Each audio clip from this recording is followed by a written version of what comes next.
It's time for our opponents to fear the forest once again, Bloomburrow edition with Lumra, Bellow of the Woods. Lumra, Bellow of the Woods is a 6-mana star that gets as big as the number of lands we control. But the exciting part is when it ETBs, we mill 4 cards, then return every land we control to the battlefield tapped. So this deck strategy is going to be to fill up our graveyard, bring those pieces back, pay it off, and I'm also going to include a crazy combo that can win us some games. So let's get into it. One of the best ways to get lands into our graveyard are the classic fetch lands. We're going to run Misty Rainforest, Verdant Catacombs, Windswept Heath, and Wooded Foothills to get those into the bin early in the game. Since we're just a mono green deck, the basic land fetch lands put in work too. Fabled Passage and Prismatic Vista will do just that for us.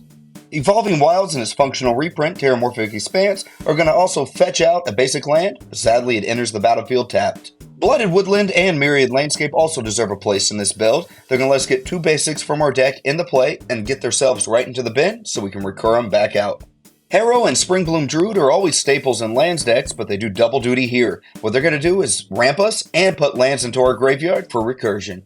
Crop Rotation is a fantastic land tutor. It's going to let us sacrifice any of our lands to get any land from our deck into play. So if we want a special land that's going to fit what we need to do right then and there, this is the card to get it. Greater Good's going to let us sacrifice our commander over and over to draw a ton of cards and then put a ton of cards into the bin that we can recur when we cast the commander again. Zuran Orb will allow us to sacrifice all of our lands to gain some life, but we're doing this so we can bring all those lands back in one fell swoop and trigger all of our landfall creatures again. Argoth, Sanctum of Nature is a land that can just tap for green, and it's going to allow us to create 2/2 bear tokens, but the more important part is we get to mill 3 cards when we activate its ability, then we can meld it into an ultimate creature.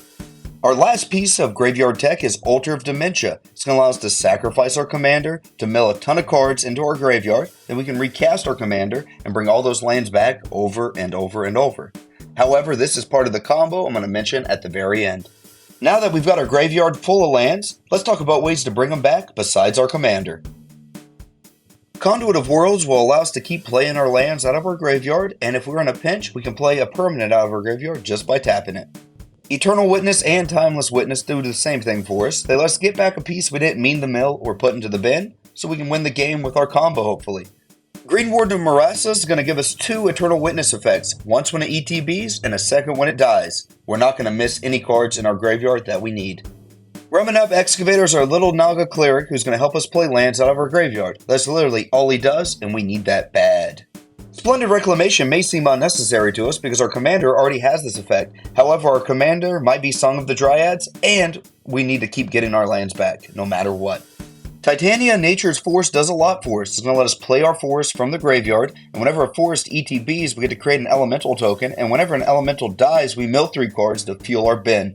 Guess what? We're running another Titania, this one Protector of Argoth. It's going to bring a land back when it ETBs, and when our lands get put into the bin, we make elemental tokens.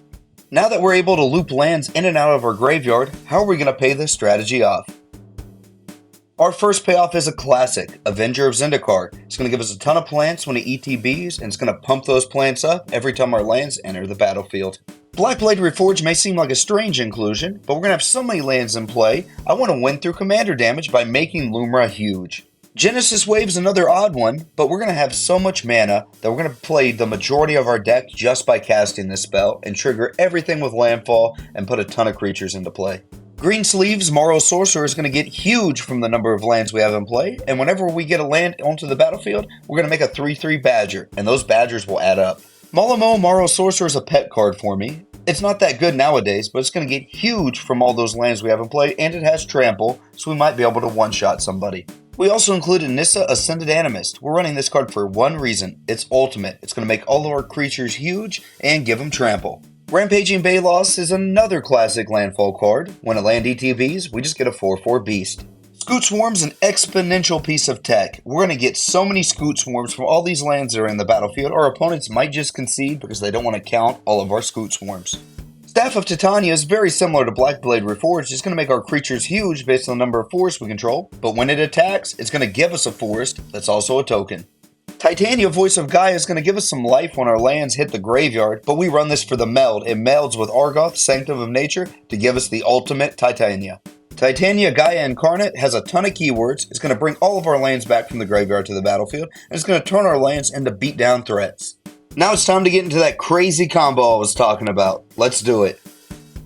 This is a 3-card combo that uses Life and Limb. It's going to turn all of our forest into 1/1 green sapperling creature tokens. Then it uses Eudora Grave Gardener, because whenever one of our creatures dies, it's turned into a forest. Then it uses Altar of Dementia to mill out our opponents. So this creates a loop where we sacrifice a forest, it comes back as a forest again, but it's still a creature, and we can keep doing that over and over and over until our opponents no longer have a deck. That about wraps it up. Lumra Bellow of the Woods seems like a fun Lands Matters commander that has a little bit of a graveyard synergy. So if you enjoyed this deck tech, please like and subscribe.